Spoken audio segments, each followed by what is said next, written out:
ultima verba. Bien que raclant encore de la guitare, j'ai la moitié d'un siècle, c'est bien clair.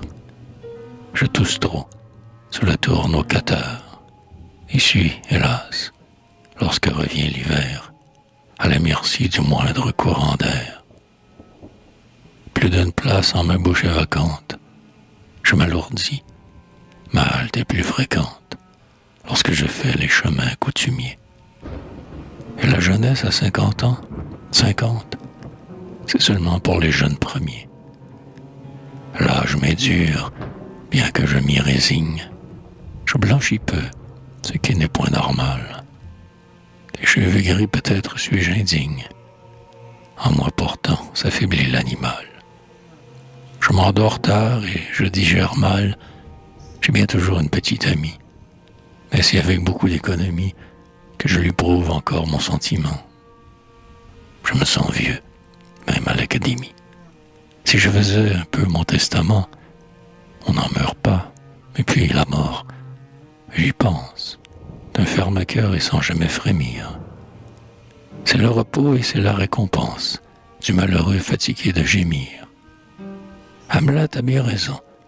Mourir, dormir, le bonheur même à la fin nous dégoûte. Les jeunes gens tombaient à moitié route. Les Grecs disaient, ils sont aimés des dieux. Quant au terrible au-delà qu'on redoute, j'en suis certain, ce n'est rien ou c'est mieux. Si ce n'est rien, tout est dit. Mais j'espère, en ce Dieu bon, que, priant à deux mains, petit enfant, j'appelais notre Père, il doit donner de meilleurs lendemains au triste sort subi par les humains. Je ne sais pas si la mort les délivre, mais aucun d'eux ne demandait à vivre. C'est dans les pleurs que tous ont vu le jour, et dans les trois sentiers qu'il leur faut suivre, que trouvent-ils de bon qu'un peu d'amour? Il est couvert d'impénétrables voiles, le grand mystère entrevu, chaque soir, dans l'effrayant abîme plein d'étoiles. Nul ne sait rien, nul ne peut rien savoir, mais malgré tout, je m'obstine à l'espoir. Quant à l'effroi d'un éternel supplice, qu'un front chargé de génie en pâlisse, et qu'un Pascal, j'y songe avec stupeur, craignant l'enfer, meurt sous le cilice. C'est trop absurde, et je n'en ai pas peur. Non, de révolte, au contraire, je vibre. Pour mériter un pareil châtiment, l'homme est-il donc coupable?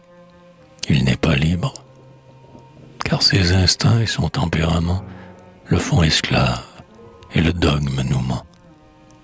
Le Jéhovah qui brûle les sodomes est responsable autant que nous le sommes. Si notre crime est, d'abord, d'être né, devant un Dieu juste et bon, tous les hommes sont innocents ou, du moins, pardonnés. J'espère en Dieu, je me moque du diable. Devant la mort debout dans mes rideaux, tout au rebours du pauvre de la fable, je la prierai de décharger mon dos du poids des ans et de tant de fardeaux. Dans peu de jours, demain, ce soir, qu'importe, son maigre doigt peut frapper à ma porte. Ma malle est faite et je suis préparé. Donc, pour un bon testament, qu'on m'apporte de l'encre fraîche et du papier timbré. Réglons d'abord mon convoi. Je souhaite qu'on le remarque à peine en son parcours, car je n'eus pas d'orgueil, quoique poète. Donc, mes amis, ni soldats, ni tambours, nul apparat, surtout point de discours, point d'orateur prenant le ton d'un prône et pleurnichant à froid comme en riz jaune. Si Maria vient me voir enterrer, tous ces 20 mots, je sais ce qu'en vaut l'aune, m'empêcherait de l'entendre pleurer. Mais dans la glaise avant que je m'enlise, sous un tombeau bien scellé de béton, menez, ami, mon cercueil à l'église. N'y pas aller de trop mauvais ton. Et puis, qui sait, peut-être y priera-t-on. comme il est dur de croire décevante une prière ingénue et fervente. Si jusqu'au ciel tout de même elle allait, il me plaira que ma vieille servante pour mon repos dise son chapelet.